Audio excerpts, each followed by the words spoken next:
The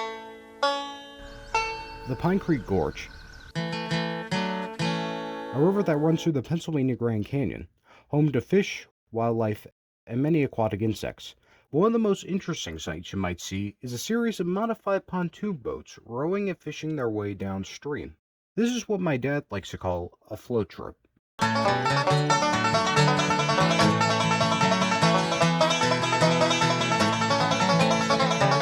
After 20 years of doing this, he loves to take himself and his friends on a voyage through the canyon while at the same time fly fishing, camping, and enjoying life.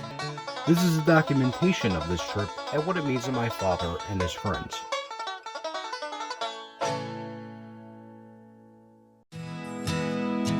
At the beginning of the float trip season, the first thing that is done is getting the pontoon boats off the rack and out of hibernation. These pontoon boats are heavily modified to include an umbrella holder, a rack to keep your camping bag, and a rod mount for easy convenience. Obviously, when you're out on the river for a few days, you're going to need to pack a bunch of equipment. My dad has created a checklist that he looks over every time he prepares for a trip like this. Some of the equipment includes a dry bag containing a tent, clothes, and shore shoes, another dry bag to keep the cooking supplies, a cooler to keep food and drinks that will be used throughout the trip, and of course the three essentials: fishing equipment, rods, and waders. Okay, I think we have everything. We have our life vests, umbrellas, 2 tables, the chairs. We have our dry bags, which consist of our clothing, our tents, our sleeping bag, air mattresses, anything we need for camping. We have our waders. We have our fishing bags. This is set up for Sanford when he gets here, and everything else is other stuff that we have on the pontoon, so I think we're in good shape. Planning for a trip like this is quite the undertaking, as it all relies on the weather.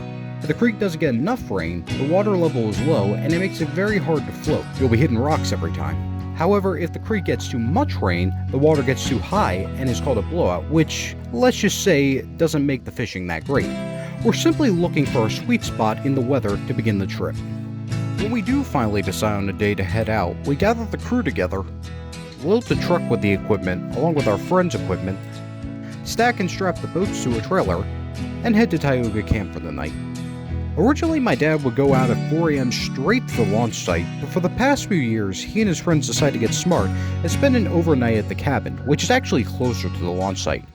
One of the traditions me and my dad have every time we go upstate together is to get prime rib at one of the many local restaurants in the area. It just so happened this trip that the Crossroads restaurant was serving prime rib that night. I mean, this is just the best way.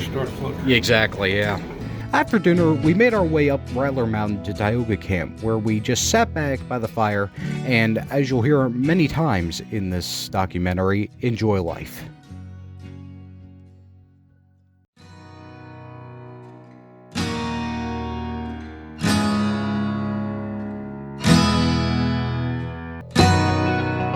The first morning, we usually have a big breakfast at the cabin before heading out to the launch site. It is here that we fully assemble the boats and get our waders and shoes on to start the float trip. Considering we will be going downstream and not returning to this location, my dad hires Pine Creek Outfitters to have them take the truck and trailer to the site where we'll be getting out in the next few days. Throughout the day, it's pretty much the same process. One must be mentally prepared for an all-day fly fishing experience. It's float down a bit, stop and fish, rinse and repeat. Here's a montage of that fishing for both this trip and photos from past trips.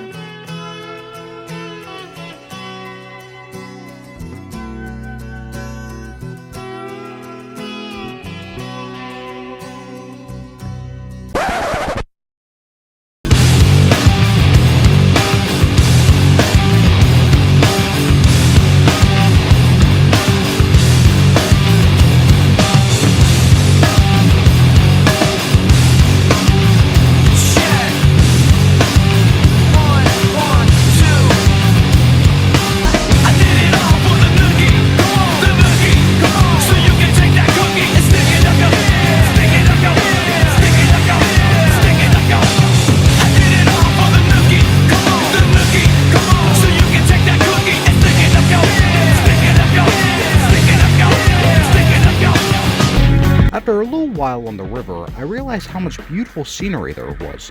This included waterfalls and wildlife that I did my best to document.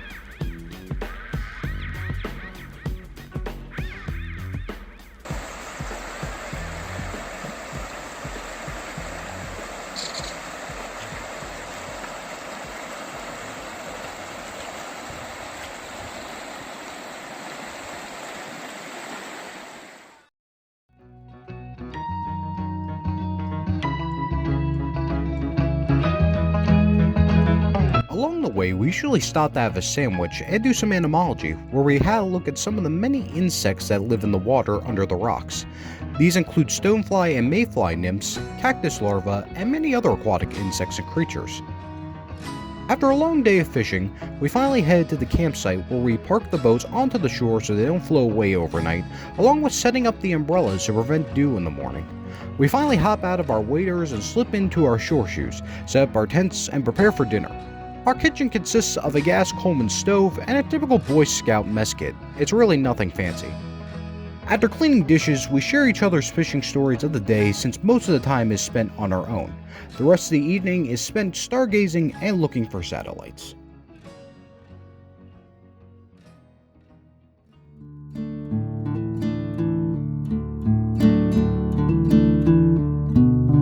In the morning, we make breakfast just as we made dinner the previous night and head out for another all-day event of fishing. So you know what that means, more fish porn.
Closer to entering the Grand Canyon, we have a specific area that my dad and his friends like to call a beer run.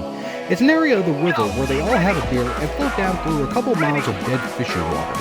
Okay, we're gonna do beer run. On three. Beer run on three. 1, 2, 3. Beer run.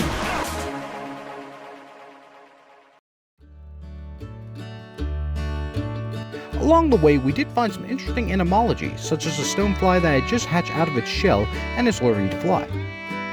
As we entered the canyon, there are some areas where the river is just dead and you really have to row, and others where the water is really rough and you may lose control a bit.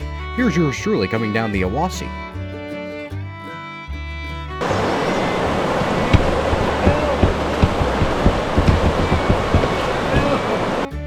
When in the canyon, we came upon an area that my dad calls the Big White Rock. It's a 10-foot round rock in the middle of the river, stained white due to goose and heron droppings, which sits between Colton Point Lookout on the northwest side and Leonard Harrison State Park to the southeast side of the canyon. Okay boys, this is a famous white rock. It's white because of all the goose shit and everything else on it, and herring shit and everything else. If you look to the north, there's Colton Point State Park up there. A little opening into the trees at the very top of the mountain is the overlook at Colton Point. And if you look this way to the south is Leonard Harrison State Park. That's that big open clearing up on top. After some more fishing, we finally arrived to the most infamous of all campsites in the canyon, the Sunglass Island. It's really just an island where the tents were set up inside the wood line and we sat and cooked on the shore of the island next to the pontoon boats. Fortunately for all of us on this documented trip, the weather cooperated with us and it was beautiful. Roughly 80% of the time, the weather has looked a little something like this.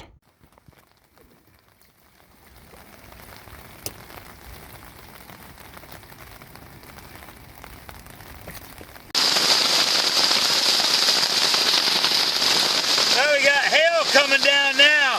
Hey, Jason's catching hail. We got hail the size of goddamn fly boxes. Look at you over there. Oh my, there Jason's catching hail over there. Oh my God. On this particular trip, there were several tornadoes throughout the canyon. My dad and his friend at the time just hunkered down, only to float to Blackwell the next morning, where most of the roads were closed due to fallen trees. The next week after the storm is when they came upon this horrible sight. A huge tree limb had fallen on the stagecoach that goes through the canyon, injuring several elderly visitors from Philadelphia.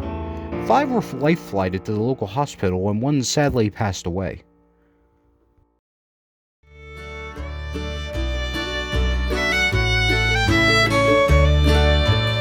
Tradition on this trip is to keep 1 small fish per guy for an appetizer before dinner.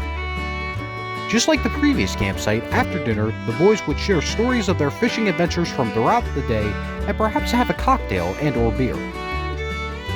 I'm sure some of you are wondering why we call it Sunglass Island. Well, it's because of a pair of sunglasses one of the guys found on the ground and my dad decided to put them in a tree.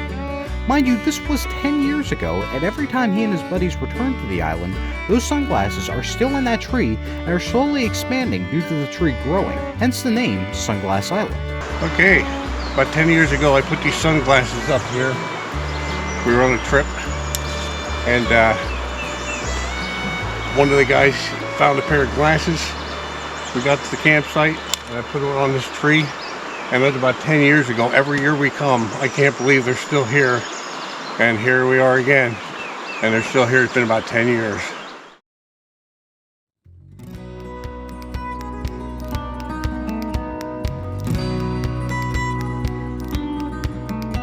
Just like the other days, we woke up and had breakfast on Sunglass Island and launched the boats to make the final descent on this voyage. As we got closer and closer to Tayadaten, the place where we'd be getting out, my dad and his buddies, of course, fished some more and we looked at some more beautiful scenery.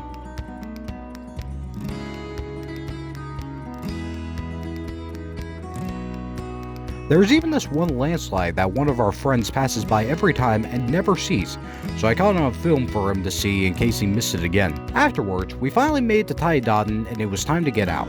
We disassembled the boats and loaded them back onto the trailer, took off our very muddy waders and shoes considering Tayadaten is a very muddy place, packed the truck once again, put in 4-wheel drive and headed up the steep mountain road out of Tayadaten.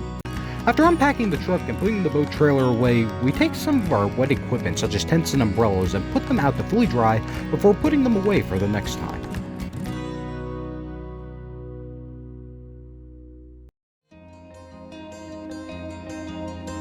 As documenter of the story, and this being my first official float trip, my original thoughts were, this isn't my thing, I'm going to be super bored, I have to sleep outside, I have to do the business in the woods, I won't have a clean shower, I was guaranteed to get poisoned, which I actually do have, and there isn't any cell service in the canyon. But afterwards, I got a better understanding of what this means to my dad. Yes, it's about the fly fishing, but it's more than just that. It's the scenery, the views of the canyon, the floating, the camping, and the time I got to spend with him. Like I mentioned before, this isn't my thing, but this trip made me realize what exactly my dad does and what he loves in life. In the past, he would go up to Canada for a fishing trip, but stopped doing it after finding this. I just love the passion, how much he knows about the river, and what flies work at certain times. While it's an undertaking to prepare for this trip like we've mentioned, my dad believes this trip is very rewarding, and while he knows every spot, he still loves going through the canyon every time. I would just like to thank my dad for taking me on this trip and showing me what he does when he's not home, when he's in his natural habitat. Overall, this was a documentation that he asked me to make to show people what he does, as he always has to explain it to them. Now after watching this short film, you now know the rest of the story.